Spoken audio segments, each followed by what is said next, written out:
Então, eu quero discutir aqui a origem de todo este debate que nós estamos fazendo aqui agora, certo? Que é a meta 3 do Plano Nacional da Educação, na sua redação original que foi remetida ao Congresso Nacional.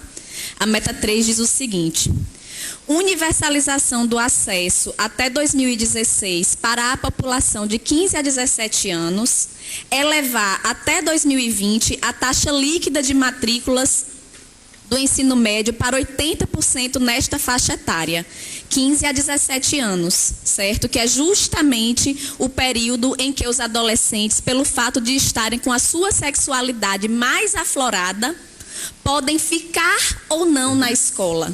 As meninas porque engravidaram, os LGBTs porque sofrem um preconceito muito maior e a partir disso daí vão decidir se vão continuar na escola ou não e já não tem mais aquela... os pais não conseguem mais tanto assim dizer, vai ficar por obrigação, sobretudo nas periferias. Não estou falando aqui das famílias de classe média que têm os privilégios, né, de ter um maior contato com os seus filhos e poder educá-los melhor. O ponto 3.9 dessa meta, ele dizia o seguinte, foi o que foi retirado, Sargento Regina. Implementar políticas de prevenção à evasão motivadas por preconceito e discriminação à orientação sexual ou à identidade de gênero, criando rede de proteção contra formas associadas de exclusão. Ponto. Foi daqui que surgiu toda esta polêmica, certo?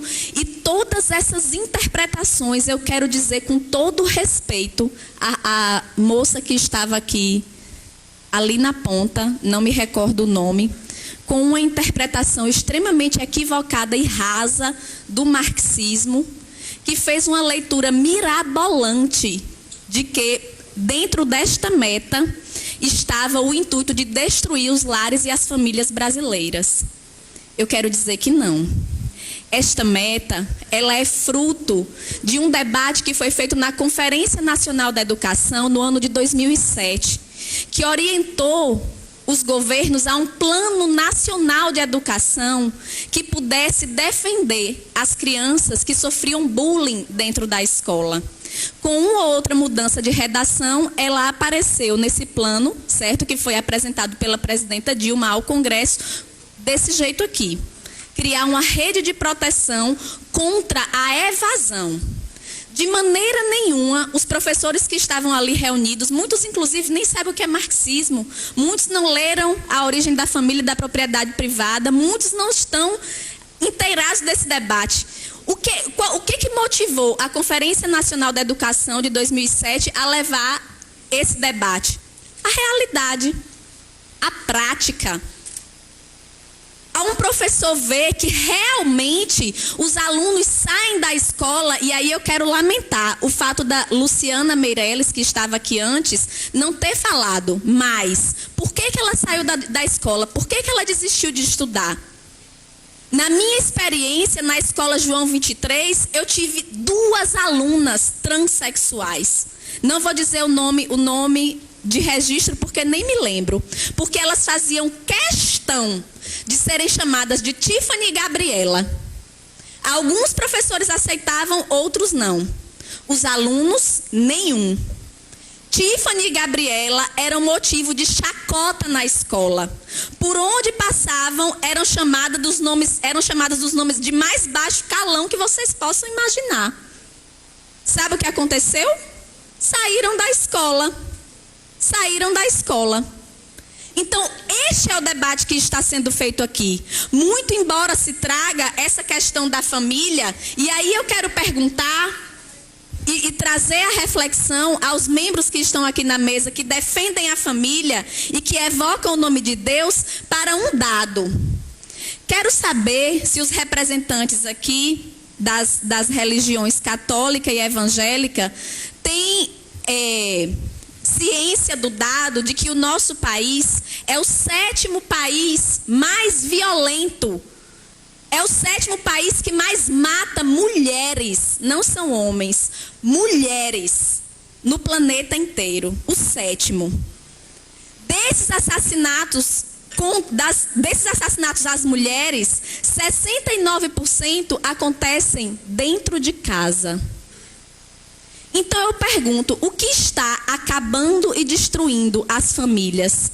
É o fato de professores terem discutido numa conferência nacional a necessidade de se preservar essas crianças que sofrem bullying na escola, ou é a ideologia do machismo? Essa é uma boa reflexão.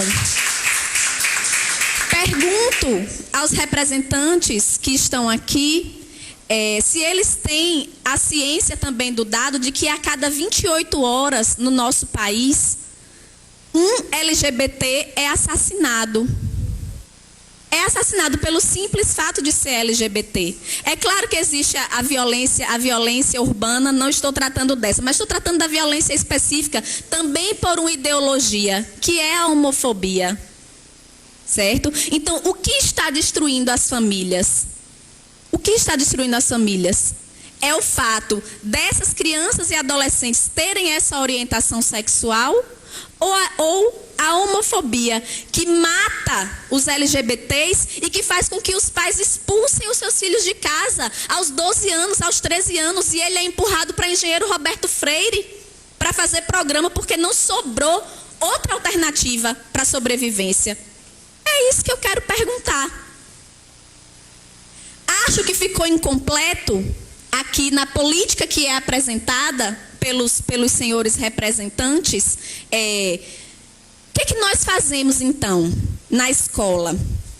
Existem lá na escola pessoas como Luciana Meireles, transexual, como Tiffany, como Gabriela, como Rochelle, aluna do Miriam Celli, que eu tenho muito orgulho, que foi a primeira transexual que conseguiu o nome no registro aqui no RN, antes de fazer a cirurgia da mudança de sexo, ela conseguiu mudar o nome no registro, certo? Elas estão dentro da escola. O que a gente faz? Passa um Erroex, apaga, coloca uma capa de invisibilidade, torna transparente. E para as demais crianças que estão lá, aos 7, aos 8, aos 12 anos, diz, não, aqui nós temos igualdade, como está na Constituição, somos todos iguais. Mas não brinque com fulaninho, porque senão ele vai lhe ensinar a ser gay. Não se aproxime, porque senão você vai pegar essa doença. Eu gostaria, de fato, no fechamento aqui, que os representantes pudessem dizer. No mais, senhor presidente, somente para encerrar mesmo a minha fala em 30 segundos, eu quero dizer que nada disso é novidade, gente. Desde a década de 90, quando a LDB foi escrita, nós temos os parâmetros curriculares nacionais na nossa educação pública, certo?